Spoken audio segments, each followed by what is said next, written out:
Kimseler duymasın sitemlerimi, kendi halime sövsem yeter. Sarılsam ipekten urgana, kendi derdimi boğsam yeter. Ne hale düştüm görüyor musun?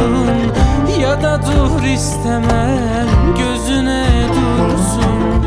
Sen yazdın oynadın bu kaderimi, harcadın ömrümü, canın sağ olsun.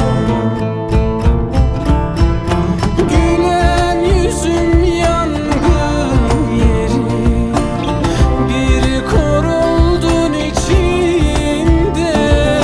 Kaldım öyle yolunda, ahım olsun git gelme.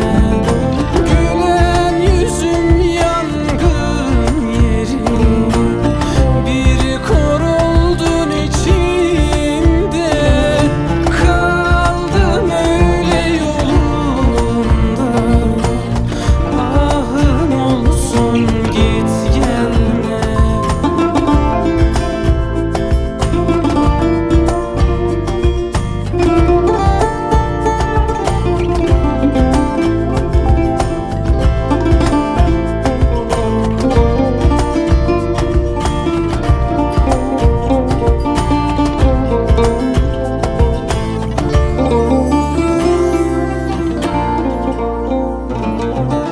Ne hale düştüm görüyor musun?